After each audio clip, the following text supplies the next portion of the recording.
I know that people feel like they want the resentment to go away. It might be eating them alive and they're thinking, how do I get rid of this? I don't want you to ask how to get rid of it. I want you to ask yourself what it's meant to tell you. What is it telling you? Is it telling you that something is not right within your relationship? Is it telling you to make a change? It probably is, but letting go of it too soon before you're ready is going to keep you stuck in harm for much longer than necessary. It keeps you in denial. It keeps you out of reality. It makes you minimize things because you're like, I just want to get rid of this feeling. How do I get rid of this anger? Make it go away. That's not how this works if it's continuously happening in your relationship.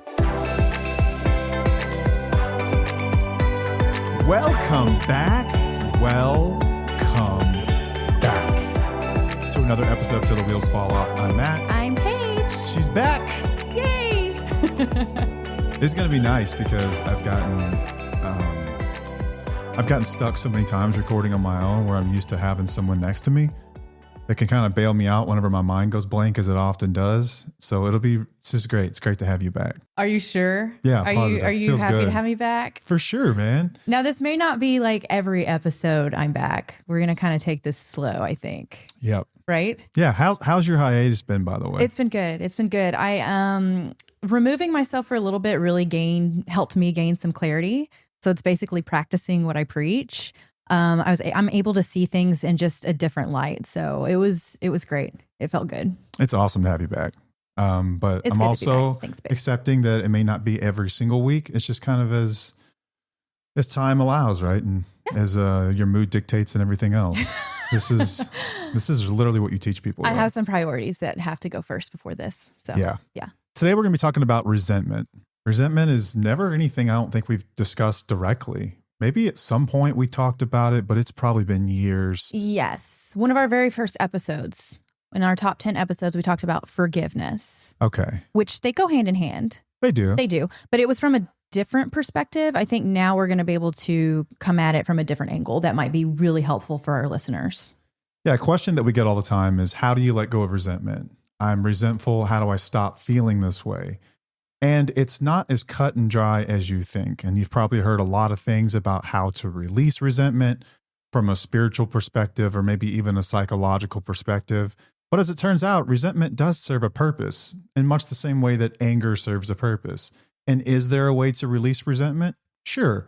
But there's some prerequisites that have to be met in order to do that. Unless you just want to lie to yourself, which we've always said we will never teach you how to do. No. But it's going to be a good episode, good conversation. I think a lot of people are in this place right now where they want to feel safe in their relationship again, and they want to forgive and they want to start to rebuild, but it's not always up to you. And so we're going to talk about what that looks like when resentment is safe, when it's not, and the nuance of everything you've ever heard about resentment and why some of it's valid and some of it is frankly wrong in our opinion. First things first, thank you to Soberlink. Soberlink is today's sponsor for our show. If you don't know what it is by now, it's the world's greatest accountability device that also happens to look like a breathalyzer. If you're someone like me and you're trying to rebuild trust, maybe trying to reduce some resentment in your relationship, you can actually help this process out quite a bit by voluntarily getting one of these things and taking the weight of babysitting your sobriety off of everyone around you. You get the device, you set up people in your network that get alerted every time you use it, and they're going to know that you're serious because it's tamper-proof and it has facial recognition technology. The person using the device with Soberlink is the person that's supposed to be using the device, not your buddy, not your leaf blower or whatever concoction you've worked up to try to cheat these things. They have thought of that. You never know, man. People are clever. I know. You're not wrong. And it's never been easier to get into a Soberlink. Right now, there are no more upfront costs. For as little as $19 a month with a qualifying subscription plan, you can get the device and rent it month to month for $19 a month. And since you're a listener of our show, they're going to send you a $100 Visa gift card to help with that monthly plan cost. So it's never been easier. And if you're someone who's serious about rebuilding trust, remember it's lost in buckets and it's rebuilt in droplets. You can do that with a Soberlink, and it's really a gift you give your loved ones. They no longer have to go searching for bottles or wonder what you're up to. You can actually start to rebuild things on a real level. And if you're in a situation where you're just done, you're just fed up and you just need to make sure your kids are going somewhere safe, Soberlink is there for you in those moments as well. It's court admissible in all 50 states and in Canada. It's trusted by over 200,000 people. and you can get these things written into your custody agreements. If you want to know more, check out soberlink.com/wheels. Again, that's soberlink.com/wheels. Just toss in your email address. They will send you the coupon voucher for that $100 rebate, and you can get started on your way to rebuilding right now. While you're on the internet, head over to twfo.com, where you can find out everything about us. We've got a program called Independently Strong. You can get 75% off of that program using the code Wheelies75 at checkout. It's run mostly by Paige. I make a little appearance in there, and our clinical architect, Dr. Taylor. It's a course that we developed to help spouses and partners on their own healing journey. It also comes with Zoom calls, community meetings, if you will. And one of us, if not both of us, are oftentimes part of these things. So it's not complete unfiltered access to us, but you do get us a little bit. Yeah, for sure. Again, priorities sometimes. Yeah, right? Yeah. On the website, we've also got these cool things. This is a recovery rock. Let's see if I can get that closer to the camera a little bit. There's some reflection. We're still trying to figure out how cameras and stuff work. Okay, that's another thing with this episode. I haven't used this camera yet. So if y'all are watching on YouTube, I might be weird, like looking at weird things because I'm not used to the camera. We're figuring stuff out as we go. We've got all these new lights in the camera and everything else. But on the front's got our logo. On the back, this rock says, "Thank you for being my rock." It's a really cool way to acknowledge the journey that someone else has walked with you through recovery. We've also got sweatshirts and stickers and all kinds of stuff on our website. You can head over there, check it all out. Free community, free Facebook community for listeners of this show. You can access that by heading over to the website as well. We've also got a new thing Paige set up, which is really cool, called Buy Me a Coffee.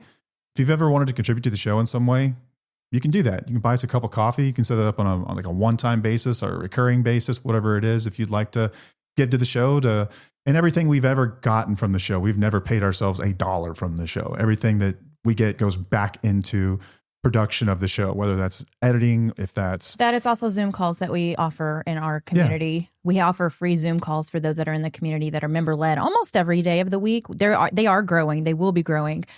So we have to pay for the Zoom calls or the meetings. So that's something that people can contribute to if they'd like to. To run a podcast, it's almost like you ever gone through your credit card statement and looked at your personal subscriptions? It's just crazy. Running a podcast is much the same way. It's like there's so many. We have a lot of things in the background. So if you've ever want to help contribute, we would appreciate it. Definitely not required. It's just if you don't, we love you all the same. It's totally cool. Absolutely. Let's get started, man. Let's get this going. Resentment.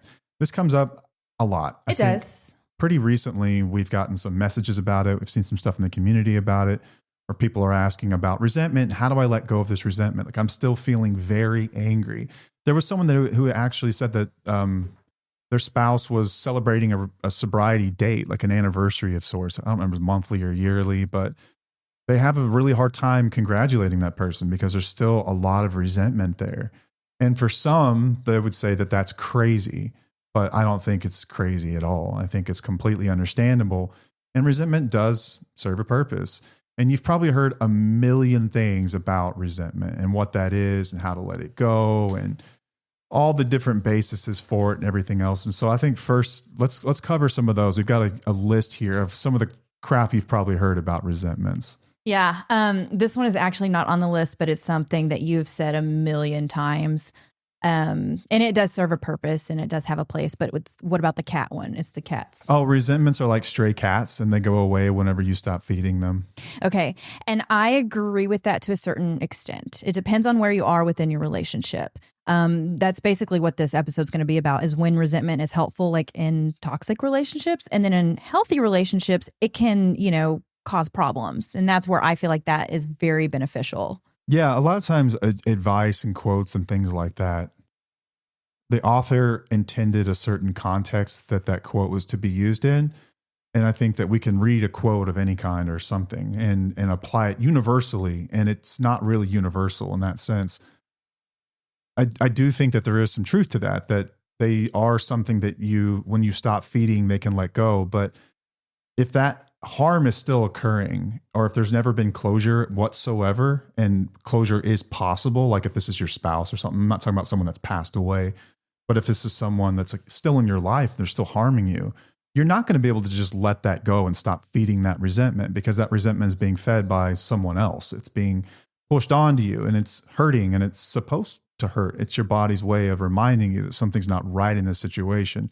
But that's one I remember hearing from 12 step. It's like they're like stray cats and they go away when you stop feeding them. But that I heard that in the context of someone who's in recovery, like an alcoholic or an addict or somebody who's working through a resentment they have toward their boss, from 12 years ago, who fired them for whatever reason they felt was unjustified. And they're still just family really members too. Angry, or a family member. The way that you're grown, that you've been raised. Yeah. And there's, at some point you do have to walk forward and move on and accept that situation for what it was. And then, as we will talk about in the episode, like Viktor Frankl's talked about in Man's Search for Meaning, if our pain doesn't serve a purpose, oftentimes it will haunt us. And so you have to find a purpose and what the lesson was behind that. And you can kind of accept that and then walk forward. But this isn't meant for someone who's continually being abused. I think it's important to recognize that whenever someone may comment that on your TikTok video, or you read that on Reddit or wherever you might come across something like that, it's contextual. And I think it's important to recognize that.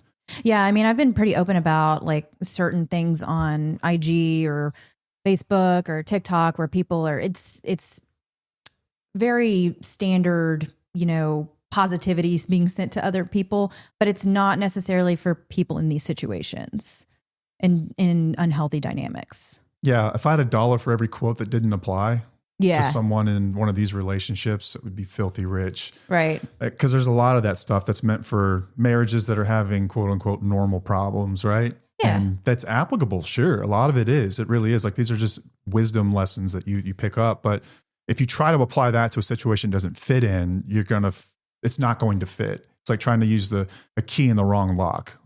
It will not turn. It just it won't work. Can I say, I really wish I had my swivel chair right now. I didn't set the chairs up, so I can't. I did, and I completely messed up because I am not used to how I'm sitting. We need to get another swivel chair. Yeah, we do. We have two totally different chairs. I know we're totally off topic, but I just had to say that because I'm very uncomfortable with the way I'm sitting right now. And I feel like I need to you gotta turn it. Can I maneuver? Okay. Or just stand up and just turn the chair. I'm okay. I'm good now. All right. Okay. What's something else people hear? So this is one that a lot of people hear. Resentment is like drinking poison and expecting the other person to die. You've said this as well. I've said this as well. And I believe that, again, to a certain extent. But that assumes that resentment is only self-destructive. Like, it's your problem that you need to fix. That's not how it is in all cases. In abusive or relationships with an addict, the resentment isn't poison. It's a warning system. It's telling you that something is wrong, that something's going on, that you need to do something about it. And it's not about hurting the other person. It's about protecting you. Right. So you think that you're being resentful is just hurting the other person or whatnot, but it's just harming you, but it's not. It's a system. It's telling you that something has to change.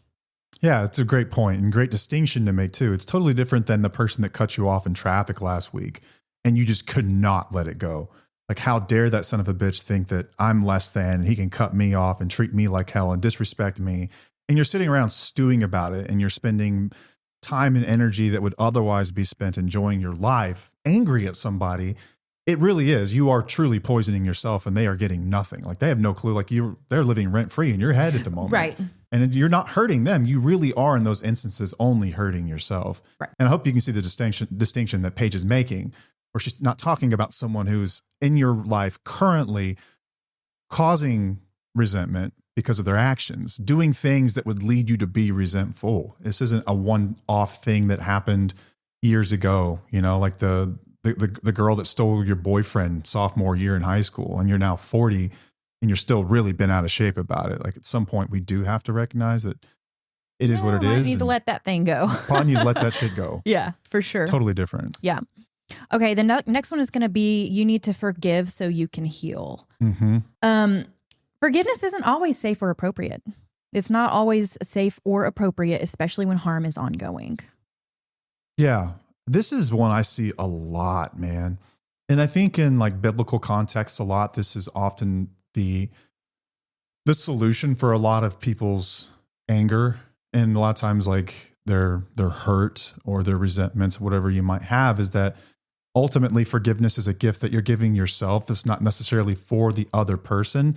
And I think this is sort of like a spiritual guilt trip that a lot of people will present to people. Like, it's their way of not wanting to deal with that person hurting. And so they'll present this idea that, listen, like if you're ever going to heal, you've just got to stop feeling this way. Like it's a gift you give yourself. And like, it's not wholly incorrect, but is it appropriate? I think is the right question to ask. Like, Right. is it appropriate right now for the context of this situation? Right. You know? Yeah. Yeah. And if you tell someone to forgive too soon, when like they're not ready, they can be stuck in that harm, or just silence their justified anger. They can be stuck in that if you tell them to do it too soon. Yeah. I think again, like I think about this, I had this like aha moment when our kids were really young, and we've got a little boy and he's hyperactive, and a lot of times he can't sit still and he's like moving around, he's fidgeting and everything else. And like, I want to control that and I want him to stop acting this way. And so in doing that, I had the realization one day that like, he's just being a little boy. And to the degree that I want to control him, it's not about him, it's about me. And it's about me feeling uncomfortable. So a lot of times people will present their pain to others and it makes them uncomfortable. And they're like, how do I make this go away? Because it's making me uncomfortable. It's not really about them. Yeah. You know, like I'm offering you this advice. Is it really about you, or is it about me not wanting, like, this makes me feel uncomfortable. There's really no solution here. And so we present this generic idea that it's about, you know, it's, you can't heal if you don't let this go.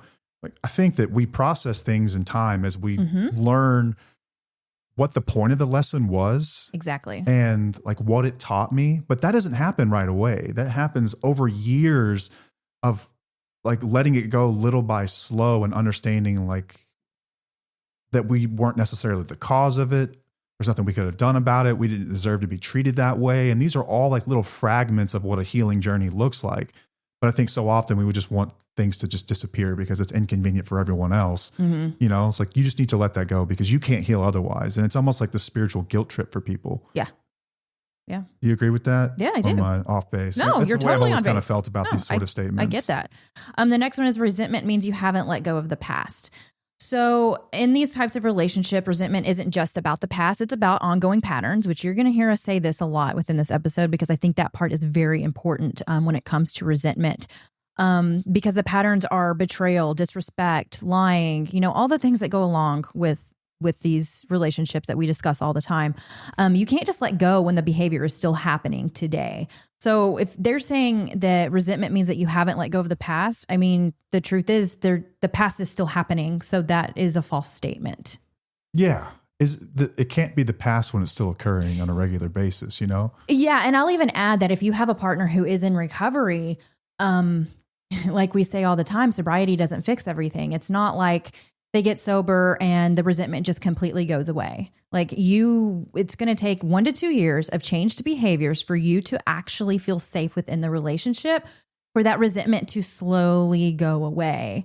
But it's even meant to be there in early recovery as guardrails. So did you have any resentments like this in the beginning whenever I was getting sober? Did you like you've talked about it, but like, did you really feel a lot of resentment? I think a lot. No, I didn't. But I think that my main resentment, and it sounds kind of crazy. My main resentment was that you were getting so much praise for all the things that you were doing. And I felt like, what about me? You know, like, what about my experience? What about what I've had to deal with? You know, is anybody going to ask me how I feel? Or are you know, like it just, and I know that you did really well with your sobriety and your milestones. Like you were never like, oh, I'm proud of myself, I've done such a great job. You were just like really weird about it. You let me be proud of you. And it didn't mean, just because I was resentful didn't mean that I wasn't proud of you. Does that make sense? Makes total sense. I had two thoughts at once.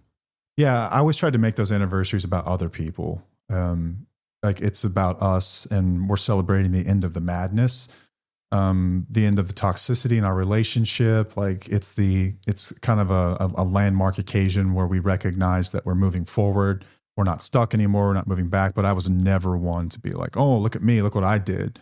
No, it's always been about, I think, other people, which is important. If you're in recovery listening to this, like let other people be proud. You just remain grateful. You just remain dedicated. You just remain true to the path that you're walking. Let other people be proud. Yeah. Not to say you can't be proud. I just don't think that that should be your main, like your go-to. Right. No, you can have all those different feelings. It doesn't have to just be one, But I'm also thinking about another thing that I was resentful. Now things are going to come out because I was, let's get on this. let's think about that. I think this is important because It's so many very people important that because listen a lot of want your people, perspective. well, not just that. I think that they can relate to it and say like, okay, yeah, that totally makes sense. I think that I resented the fact that you got to have like a really good time in your early 20s and not have many responsibilities. Like you got to fuck around and have fun with your friends and sleep in and just do a bunch of stuff where I was like, okay, I had to grow up pretty quickly. I started working very quickly out of high school. So I was kind of resentful towards that, and then I was like, okay, wait a second. I got to enjoy that as well. I got to partake a little bit for a little while. I didn't let it get out of hand. But it just, over time, it got to where I was like, okay, I let that go. Like I'm not resentful towards that anymore because of where we are in our lives right now and in our relationships. What about in recovery, when someone's in early recovery, especially how, I think part of early recovery is selfish in the sense that you do have to focus a lot on yourself and you have to focus on your own healing. And some of that comes with a lot of self-care that does take time away from the home. It takes time away from the marriage. And so you've got a spouse that's been holding everything together for forever and they're waiting for their break. And recovery doesn't really provide that, especially early on, because someone's going to be gone in therapy or IOP or meetings, or maybe they've been at treatment for like 90 days or whatever it might be. And then it's the visits to the gym. I was going to say. It's all that stuff. And now it becomes, it's not just about the recovery itself. It's about, this is an unequal partnership. And Yes. I'm still drowning over here. Even though you've gotten better, I'm not feeling the results of better necessarily, because it's better, but it's marginally. It's better, but there's still some issues. And it's kind of like you discussed, where whenever you do get sober, it's like a train, right? Like everything that happened before then is all going to come out. What does that say? Yeah. How do you say that? This came from Steve, and it's this great illusion to think about the way like early recovery works. It's like you're pulling a freight train, and just because you stop pulling the train doesn't mean it stops moving. You can drop that rope or that chain, and that thing just keeps on rolling. It's got momentum of its own. And that's how early recovery and all the problems sort of work. Like in the beginning, it's like, okay, I'm not pulling this train anymore, so the weight's gone. But then you look behind you and this thing's still following you, and all the problems are still following you, and all the issues will continue to haunt you. And that's just reality. And that's part of the healing process. Yeah. And I know a lot of spouses at times they're a little resentful at the fact that like, okay, so what about me? Am I ever going to feel like I matter here? Am I ever going to feel like this is us and not just you? Right. And like, is it ever going to be where I can relax a little bit and you can pick up some of the slack? You just get resentful at the fact that you've always had to be the strong one. Yeah. And it's like that whole, like, where's my me? Like, where's my me? You have that. You've talked about this on episodes and how you've had this in different areas of your life as well. Did you feel a lot of that when I was fresh in this deal, or even at any point during this deal? Yeah, for sure. Yeah. I felt like, just, when is it going to be my turn? When am I going to be able to speak up on how I feel about certain things, and it took a while for that to be, for that to actually come out. Yeah. And I want to wait until we get to the, how do you let this stuff go before I hear more about how you got through that stuff. But let's first talk about like what resentment really is. Like, what is resentment? We've heard a lot about it. You think you might know exactly, but how is resentment defined? It's built up anger, disappointment, and betrayal. Yeah. It's kind of a mixture of those. It's anger, disappointment, betrayal. It's a very uncomfortable feeling. I think it's also derived sort of from where our expectations and reality sort of diverge, like the dissonance between the two, the expectation we might have for someone versus the reality in which they show up. The gap in between is resentment, sort of. Yep. Does that make sense? Yeah, for sure. Okay. So why don't we break this down? Because we've talked a lot about in the beginning, like the open, there's a time and a place for resentment. And I think it can be really helpful to let go of things. And there's also a time where it's really trying to teach you something.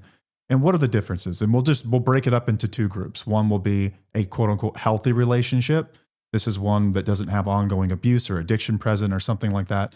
And then we'll talk about some of the more complex situations where you might develop resentments. And so this can be growing up in a toxic home and being an adult and feeling like you missed out on your childhood, or on like, parents that were there for you. This could be in an addicted relationship where you've been abused. This can be when you've dealt with the abuse of addiction, because I do believe that addiction is a form of abuse. It's the abandonment of responsibilities. It's the gaslighting. It's the lies that come with it. All of that stuff is wrapped up. These are abusive behaviors. And if you look at it's you're being mistreated, you're being devalued, you're being disregarded, you're being disrespected over a long period of time. It's abusive. And people can sit here and argue with me all day long, and I'm never going to change my mind. Is that you possibly could. I guess I reserve the right to, but I think that where I'm standing right now is that you can look at the role of a spouse in addiction, and that's abusive. It's abusive. It's flat, plain and simple. And it's not to shame anyone or to anger anyone or make anyone feel less than or worse than they already do about it. It's just the facts. You can talk to any spouse that's been through it, and they will give you some shade of that, if not full blown. Oh, absolutely. Yeah, for sure. So I want to talk about basically what resentment is within the unhealthy relationships first. You want to do that? Yeah. Okay. So it's protective. It's meant to be there. If you're in a relationship with somebody who is in active addiction, or let's say that they are not in active addiction, but they still have dry drunk behaviors, like they're not working on recovery, they're not changing, they're not giving you space to speak up. Resentment is there for a reason. It's not something to let go of. It's not something to work through. It's not something, because the question gets asked all the time, like, how do I get through it? How do I deal with it? How do I cope with it? That's the wrong question typically. And we'll talk about the right question to ask later on. But it's not something you just deal with. It's meant to guide you. It's meant to protect you. It's meant to tell you to make a change within your life. Because the patterns are still going. The behavior is still happening. There's still lying. There's still neglect. There's still abandonment. There's still all of these things that go along with addictive behaviors. So the resentment is telling you something. It is a signal. It is a sign. It is saying, hey, I'm here. I'm here for a reason. You got to do something about this. Man, I wish I had $1 for every time someone would say, if she could just let it go, then we'd be fine. If she could just drop it, things would be fine. When oftentimes, like, what their spouses and partners are being given on the other side of a betrayal, or in like an early recovery process of some kind, it's like breadcrumbs, right? It's like, be okay with these breadcrumbs, even though you're starving for real apologies and real healing and real accountability. You're just given these breadcrumbs, and it's almost like you should be happy with that. You should just be grateful. You should just be grateful that they're sober. You should just be grateful that whatever else. Remember, it's not about the substance, it's about the behaviors. And even though you can put your substance down overnight, your behaviors will not change overnight. They won't. And so the resentment that spouses generally feel isn't coming from the fact that I'm drinking right now. It's coming from the fact that I'm treating you like crap. And that stuff doesn't just stop overnight. It's still occurring. You don't want it to stop. I know that people feel like they want the resentment to go away. It might be eating them alive, and they're thinking, how do I get rid of this? I don't want you to ask how to get rid of it. I want you to ask yourself what it's meant to tell you. What is it telling you? Is it telling you that something is not right within your relationship? Is it telling you to make a change? It probably is, but letting go of it too soon before you're ready is going to keep you stuck in harm for much longer than necessary. It keeps you in denial. It keeps you out of reality. It makes you minimize things because you're like, I just want to get rid of this feeling. How do I get rid of this anger? Make it go away. That's not how this works if it's continuously happening in your relationship. It breaks my heart, and I want to shake the person on the other side of it, because they could do their spouses or partner, whoever, such a courtesy by acknowledging these things and just acknowledging their existence for why they feel resentful, and then naming the things that they know they need to work on, and then giving their spouse or partner an opportunity to talk about that stuff too. So it's at the very least, it's on the table, because a lot of people aren't talking about this stuff. And so you've got a spouse who's feeling so guilty that they feel resentment still. Yeah. Just I don't want to feel this way. And then you're right. Resentment and anger don't feel good. They're horrible emotions to have. And so badly, you just want to feel safe in your marriage again. And you'll do essentially anything you possibly can. And a lot of people do lie to themselves that I just have to let it go. And they somehow compartmentalize this stuff in their brain to sort of trick themselves into believing that it never happened or that it wasn't as bad as you feel like it was. And yeah, you just minimize it to the degree that you're able to move forward. But I'm telling you that emotions buried alive will never die. At some point, this stuff will come back up, and it'll oftentimes come back up in really passive aggressive ways, or it'll come back up in a way where you're never going to be able to really connect because you just don't feel safe. And you're not going to be able to figure it out without work in therapy and work together. You're just going to be disconnected, and you're not going to, what I'm saying is that you're not going to fix this by pretending it didn't happen. You're not going to fix this by just saying, let go, just by letting go. I'm moving forward because I said I am, especially when there's a lot of stuff that's still unresolved. Yeah. That's only normal. That's only normal. It's a smoke alarm telling you something's not right. Yeah. And it's not a character defect. It is not a flaw. It is not something that, it doesn't mean that something is wrong with you because you're holding on to resentment. I feel like even as a society, we feel like if we're resentful towards anything, it's like, oh no, that's bad. You can't do that. Don't feel resentment. You've got to let that go. Forgiveness is everything. It's important. It's not good for you to hold on to that stuff, but it's like, no, I understand it's not good to hold on to it, but it's not good to just let it go either. Once again, who is it benefiting when we tell people to just let it go? The abuser. It's benefiting. And yes, I'm going to say that. Yeah, it's benefiting the abuser. It's benefiting the people that don't want to take accountability or change. It's easier to tell that person to forget about it than it is for someone to take accountability. Yeah. And that's a sad reality of life, is that so few people will take the sort of accountability necessary that gives the other person, I guess, the permission to move forward, even with the anger and everything else. We're just telling them, you're never going to get that. You just have to walk and just forget about it. Just suck it up, stiffen up your lip and just walk forward, because it's much harder to get someone to take accountability. And you, I mean, honestly, yeah, you can't force someone to do it either.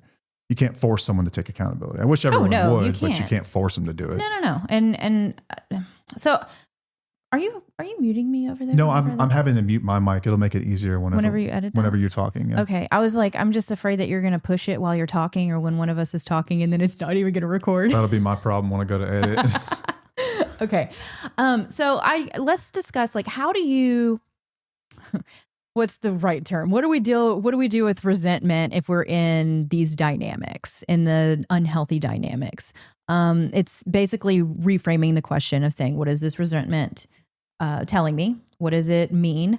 And then you start making changes within your life. Like, this is where our program comes into play, our Independently Strong program, because it helps you on your healing journey. It helps you learn how to set boundaries. It helps you connect with others going through the same thing. It helps you, heal from these situations and like build up your confidence so that you can make decisions that do align with your values.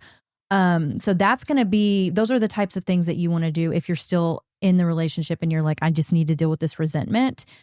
Start building yourself up. That's where the healing begins. And that's where that letting go of resentment actually works. And I don't even want to say letting go. It's just like reframing the question of, what is it meant to tell? What is it telling me? What is it telling me? Yeah. And I think, when it comes to wanting to let go of this resentment or whatever else, and you like you mentioned, I love that frame, is that what is it trying to teach me? Like, what is it telling me? I don't see why this is not something that you can talk about with the person if you're still intimately involved with them about what you're going through as well. Not to say that it will fix anything, but naming it and putting it out there and like, this exists. This is real. This is happening. It doesn't just live inside of me. And you can talk about this stuff. I'm always fascinated and amazed by people that don't talk. Okay, well, we've talked about how having a conversation with somebody in active addiction typically doesn't get you anywhere anyway, but you do need to release it somewhere. If you're not safe talking about it with your partner, talk to a therapist, talk to the support group, talk to somebody who's going to hear you and can help you make changes necessary to get through that. Obviously, you can talk to your spouse, if you feel like that's a safe space to do, but with less expectations. It's about you. It's about how you feel. It's about your, what you're going through. But I mean, if they're, still in active addiction or a dry drunk, it's not going to get you very far, but it does need to be released somewhere. Something that I've been through personally when it comes to resentment is, man, it's a sad and shocking reality when you have to look at what it's really trying to tell you, because what you're going to find is something that you don't want to hear. You're going to find that this person has mistreated you. that they've disrespected you, that they didn't consider you, that they just didn't really care. They didn't care too much about how you were going to feel about all of this. And when you start to name it, your options become really, really limited pretty quickly. And what real repair looks like obviously requires two people. And if someone's not willing to do that repair, you don't really have any choice but to let go of the person. It's like if you can't let go of the resentment, then you have to let go of the person. And a lot of people just don't want to face that. They don't want to face that fact that that is the result of a lot of this stuff, is especially when it's still ongoing. There's nothing you can do to make yourself not hurt. You can try. You can try to convince yourself it doesn't hurt. Gaslight yourself a you little can bit. gaslight yourself all day long to say that it didn't happen, but it happened, and your body will never let you forget it. No, that's the problem. Our body will not let us forget it. That's why it takes years after, sobriety that we still have to continue healing, or things come out in different ways, because your body will never forget. Your body does this to keep you safe. It does. There's a reason for it. When you feel resentment, when you feel fear, that anger, that sort of weird betrayal feeling, that's what it's trying to teach you. It's trying to teach you that something needs to change. Something needs to either be acknowledged and we move forward from this, or I need to get away from this situation. Right. And it's not too much more complicated than that, especially when there's still ongoing situations. Yeah. When it's still very prevalent in the home, what can you possibly do? Yeah. You can try to find a way to reframe your expectations all day long. You can try to find a way to, which might be your process, to learn more about it, and just, and to look for all the reasons why that person does what they do. And you can try to take the personal sting out of it by acknowledging they've had trauma and they've been through a lot and they were never taught how to treat other people, or, they had a rough parent or a rough childhood, whatever it could be. Like, there's a million things you can do to try to get around this, but it will always come back to this. It will always come back to that. Yeah. Yep. Again, your body keeps the score, and it's not gonna just let it go. No, man. Okay. So do you have anything else to add to, if you're still in the relationship? No, I would just like to remind people that a lot of these tricks don't work in those situations. Like the trick that we talked about earlier, like resentments are like stray cats. They go away when you stop feeding them. Mm-hmm. Well, what if you're resentful at the fact that this person has betrayed you and they've had affairs and this is like ongoing. They're still talking to this person. How do you let that go? Do you just pretend that you don't matter and that you're totally cool with an open relationship and that you don't care if you're being lied to?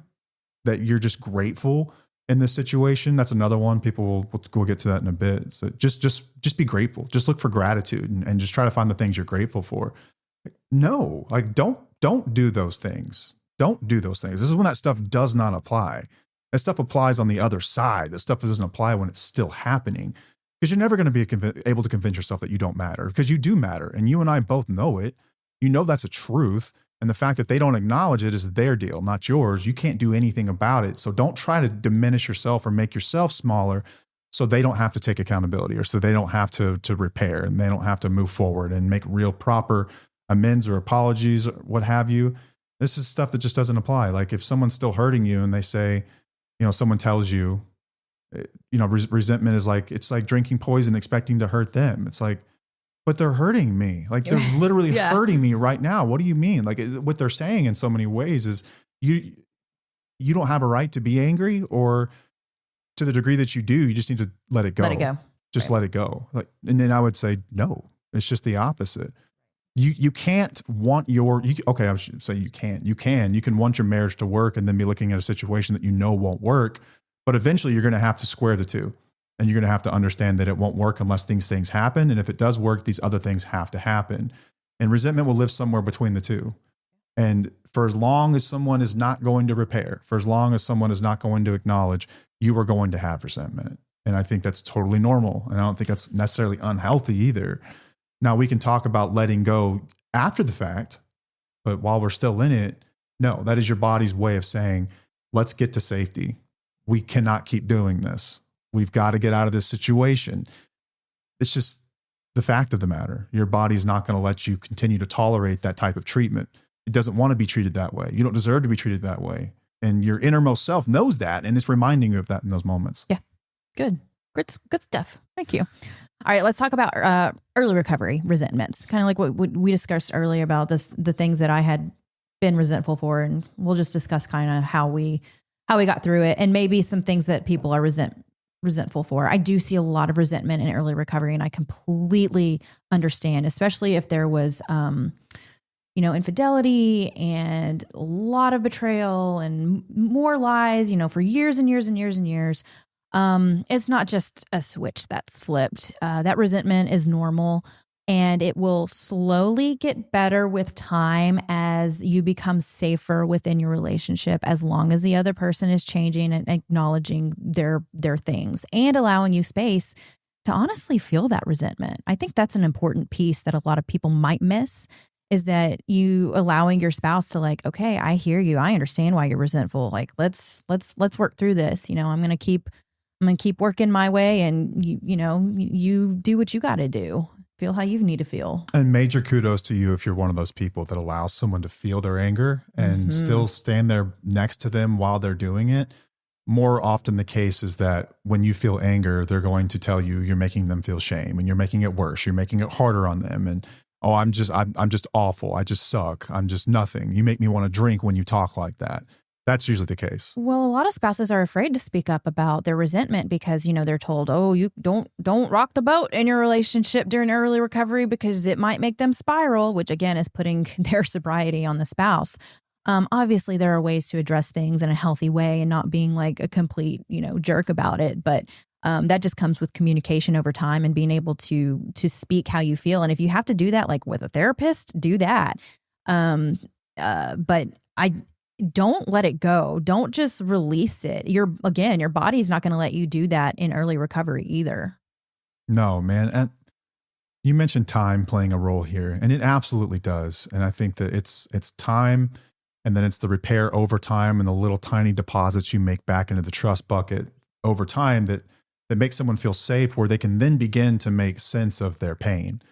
Like Viktor Frankl talks about this, and like suffering without purpose is dangerous.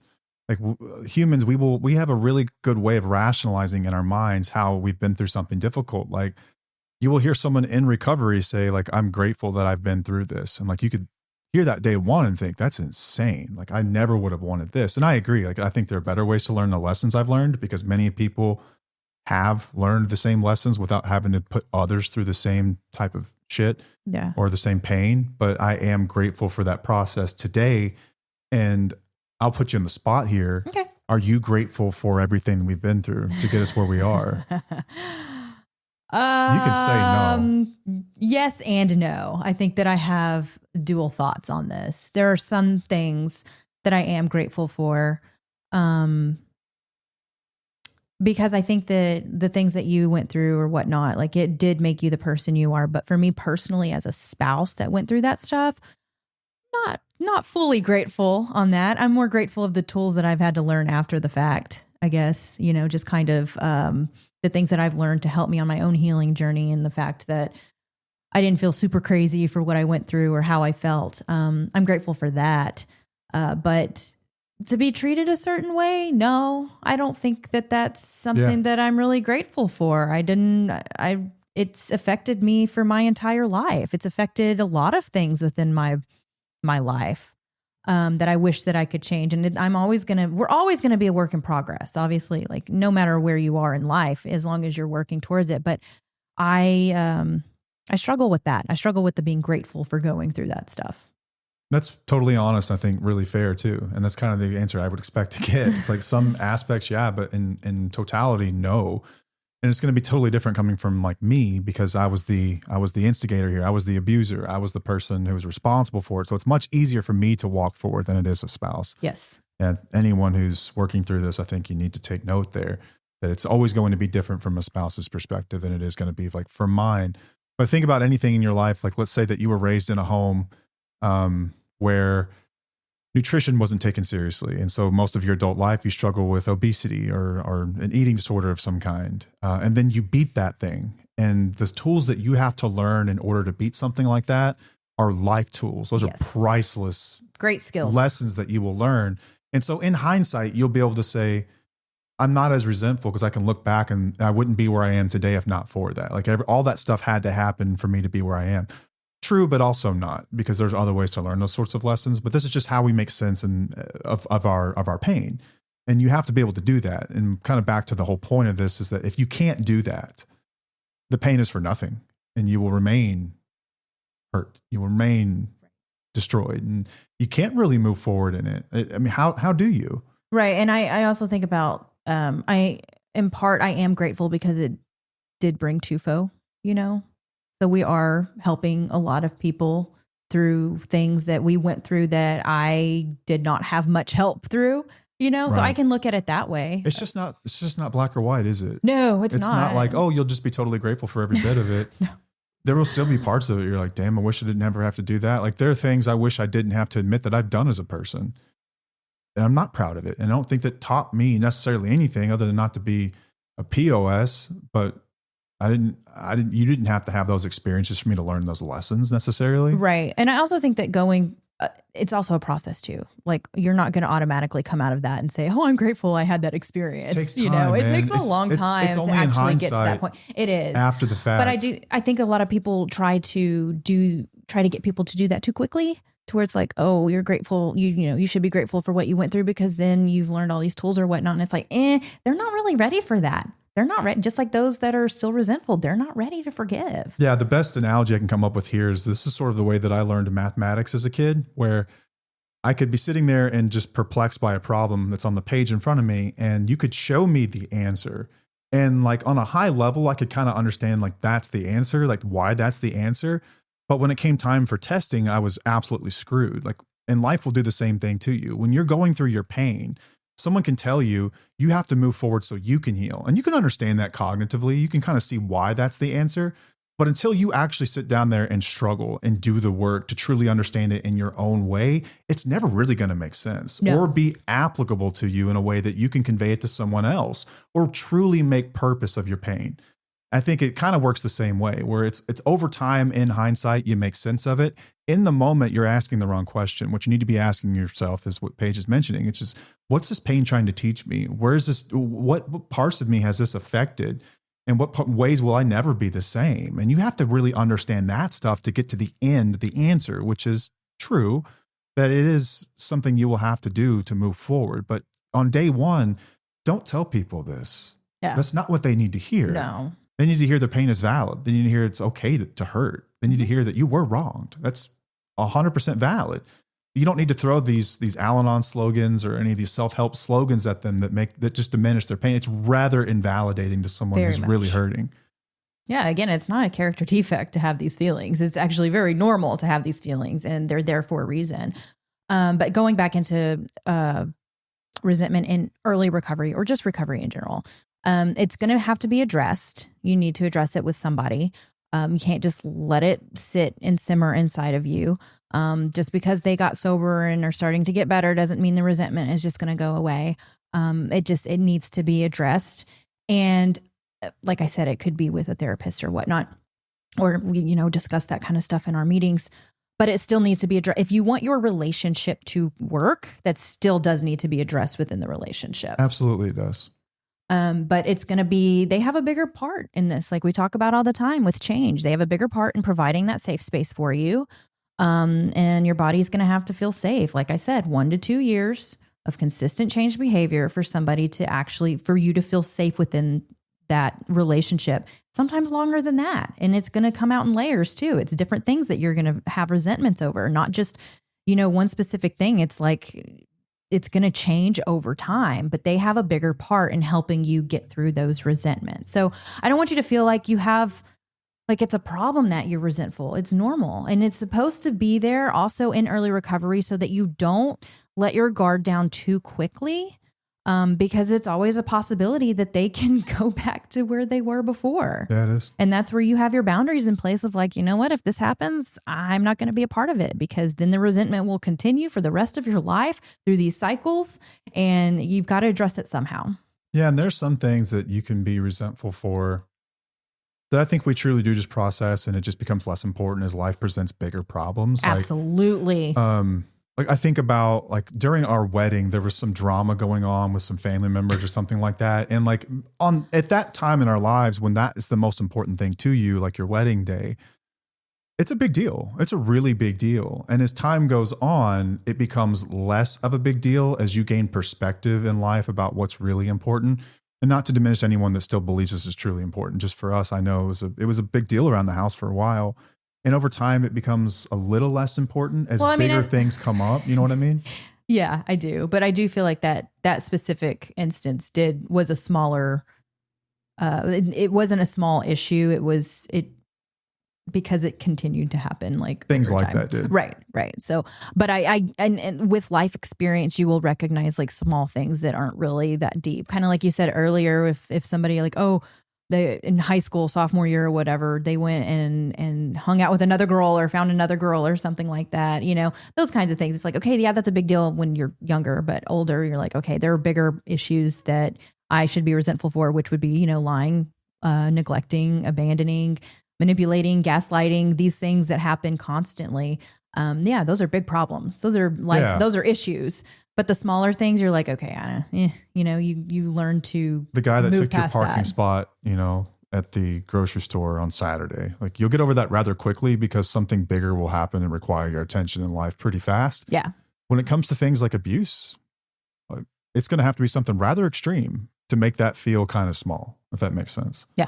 You know what I mean? Yeah, absolutely. So I think that acknowledging that too is that maybe even as time goes on, something like an affair can probably feel a little less painful, but I think you're always going to have some degree of it. To some degree, it's a serious thing.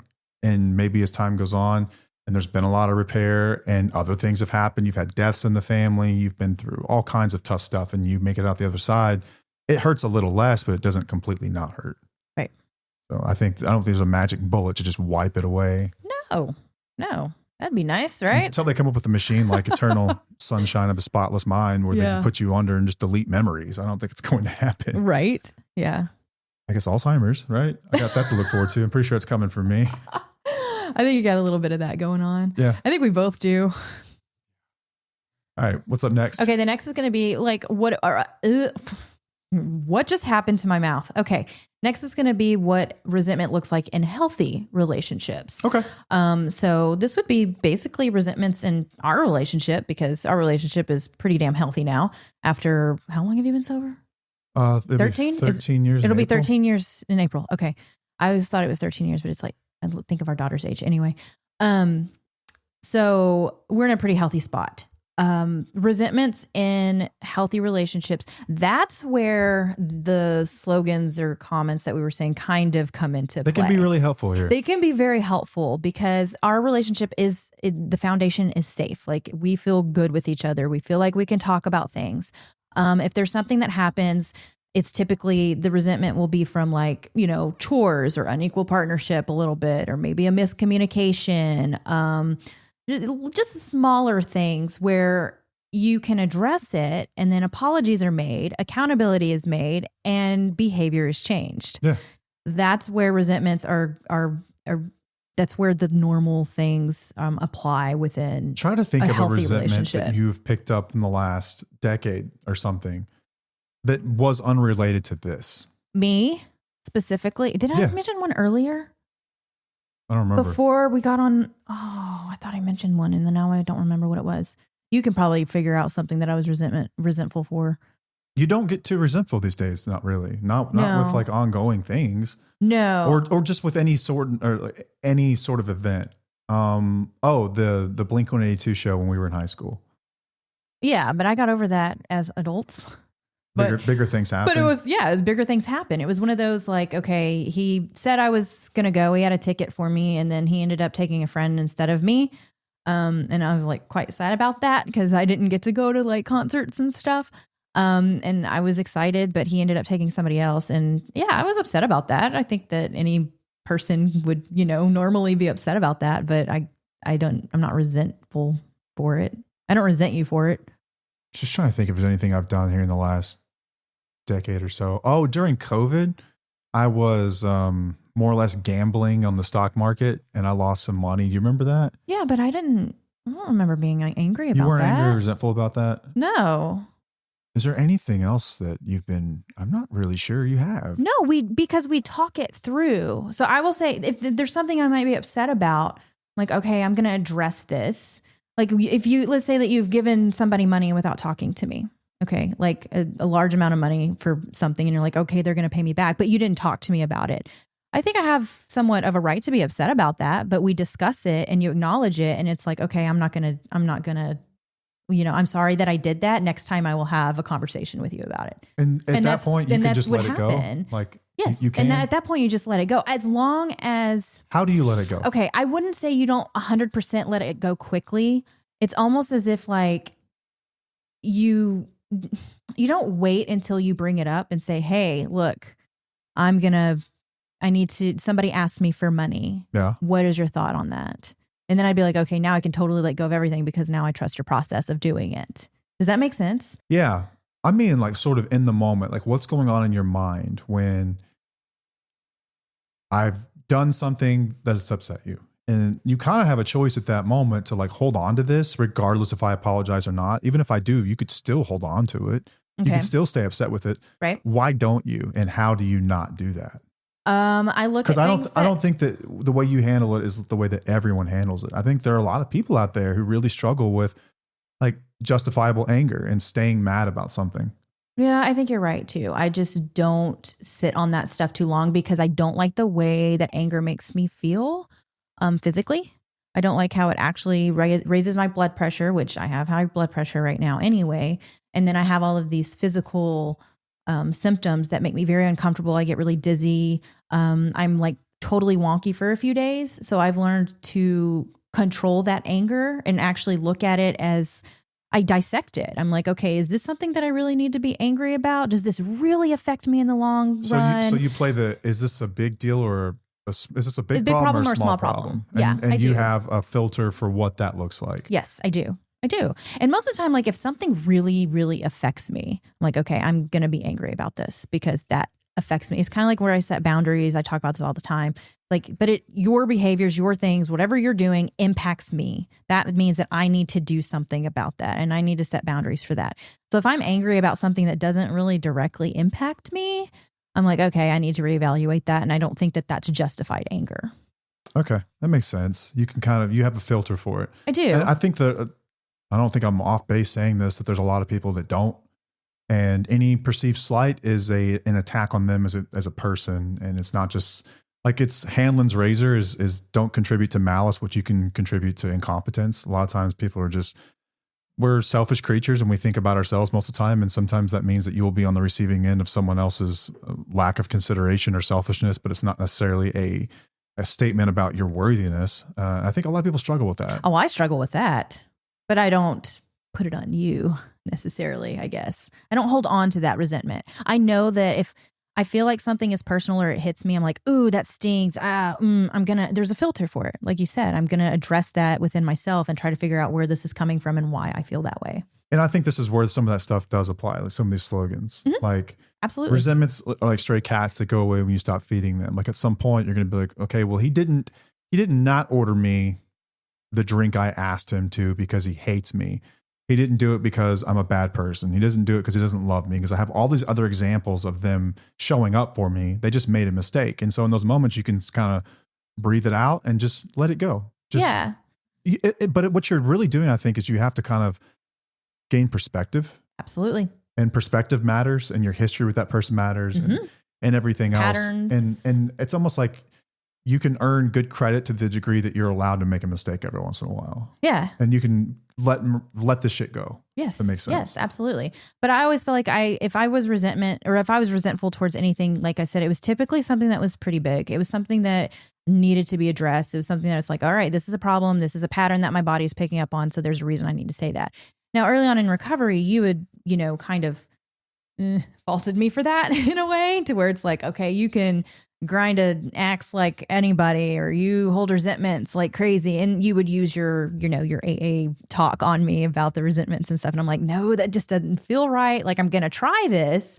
I would listen to you sometimes, but then I was like, oh, something's just not right here. And my body would not let me let it go just because you were telling me to. I was like, no, the resentments are important because they're telling me that I need to do something. And I'm not talking about resentments with you. I'm talking about resentments outside of our relationship. You know what I'm talking about, yeah, right? For like sure. Just, and how it's like, okay, so that's when I did decide to make changes. That's when I decided to set boundaries. That's when I decided to go no contact. That's when I decided to do all these things because that resentment was telling me something. Yeah. And there's a basis of trust in a relationship that's healthy. And you can always go back to that safety and that trust. And that's the foundation. In an unhealthy relationship, there is none of that. So it's going to feel incredibly different. And your resentment is quite literally a survival mechanism. It's a survival skill to remind you something's not right. We have to get to safety. It's kind of knocking on your head saying, hey, pay attention to me. I'm trying to tell you something. In a healthy relationship, it's more about intimacy and closeness, and it's not about survival anymore. No. And so you really do get a choice in those moments to kind of, quote unquote, let something go, whatever it might be. Accept someone's mistake is a sincere mistake and not an attack or a pattern of behavior that's trying to tell you something. Yeah. And that's the difference, I think. Right. It's Absolutely. It's the pattern, it's the safety, and it's the fact that this isn't a survival skill. Yep. But I think that even for spouses, especially, like, let's say, like, there is no day that you appear before like a recovery judge and they tell you, okay, you are now in a healthy relationship. You are now safe. It doesn't work that way. So there will be stuff that happens long after someone has done all the things they're supposed to do to make repair, and you will still feel this way. And this is a process of kind of having to learn, am I safe or not? And really start to learn what safety means to you. And are these things actually happening? And you're going to kind of have to ascertain what this means for yourself. And it's going to be different for every single person, because at no point does anyone just declare you one day like, okay, you are now healed, and they slam down the gavel and you're like, okay, now I can start to let things go. It doesn't work that way. It's a process of kind of like testing that line, watching for the patterns. Am I safe? Do we have closeness? Is there trust between us? And you get to measure that in a million different ways to know the difference. Yeah.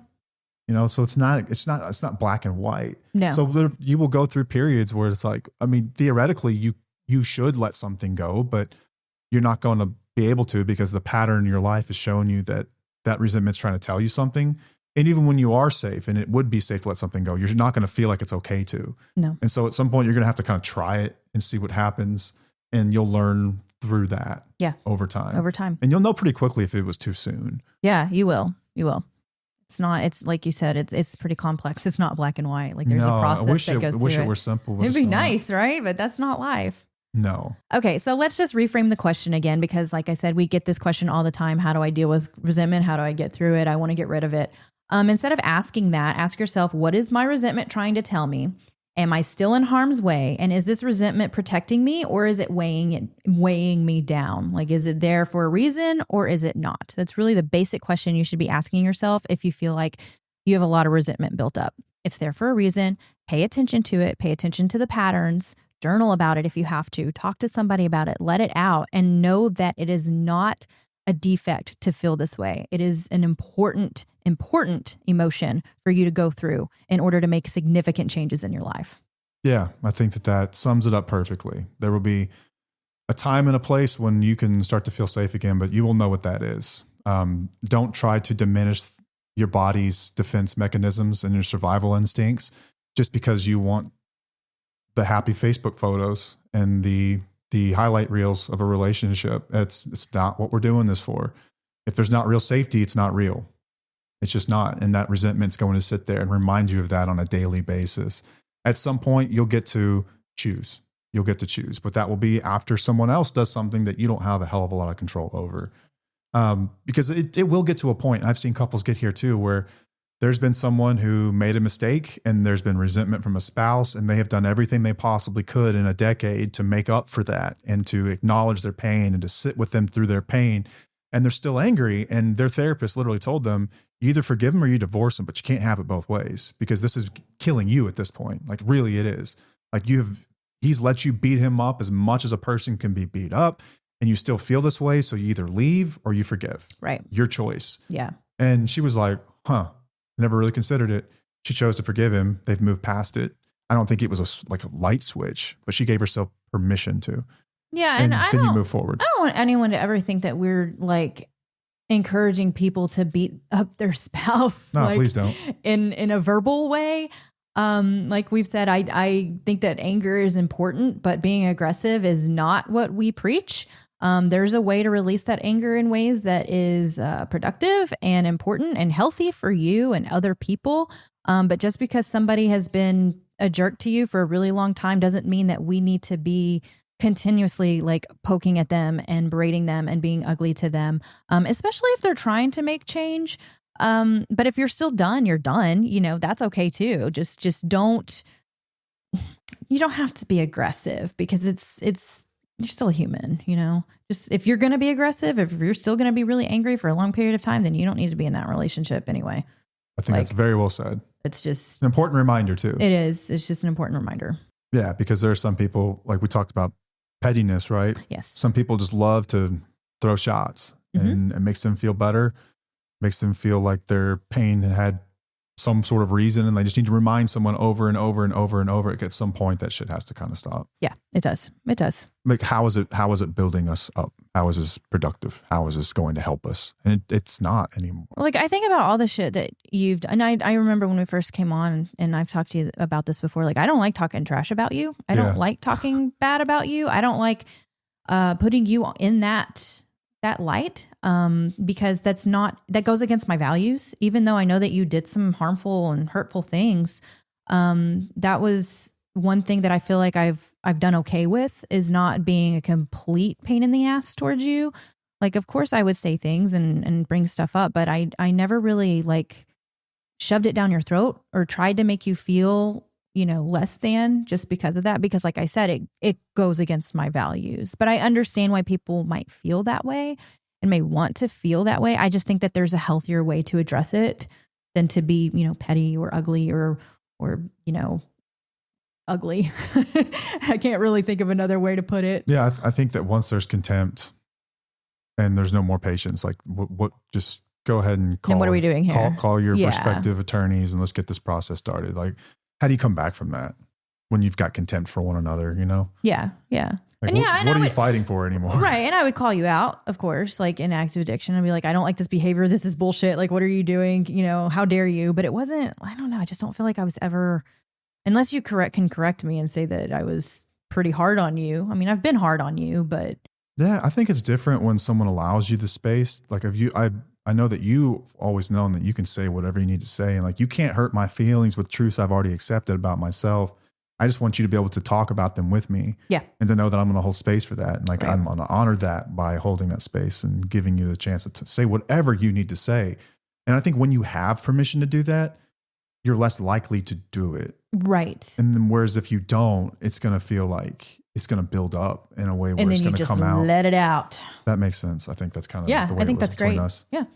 All right. I think pretty decent discussion about resentment. Hopefully you've got a better grasp on when some of this crap about letting go is appropriate and when it's not. And you know what that looks like for you. And just remind yourself that my resentment, my anger is trying to teach me something. And even though it doesn't feel good, doesn't mean it's not there for a reason. And you'll decide ultimately when it's appropriate to let go of that kind of stuff. That's between you and the person that's repairing or not repairing. And at the end of the day, you can't have it both ways. You can't be with someone who's mistreating you and try to teach your brain not to acknowledge that stuff. You either treat someone right or you don't. Okay. Your marriage is either going to work out or it's not. But it's a possibility that it won't, but it won't necessarily be your fault or because you couldn't let go. I think you let go whenever you're in a safe place and you've been given permission to do that. And then you can give yourself permission once that occurs. And it will get better. It can get better. It absolutely can. But a lot of people aren't going to take the accountability that makes that possible. And again, nothing you can do about it. I wish there were, there's not. And we will never teach you how to gaslight yourself. There are people that do that. Go listen to their show. Not our thing. Right. All right. Till next time, I'm Matt. I'm Paige. And we'll see you. Bye.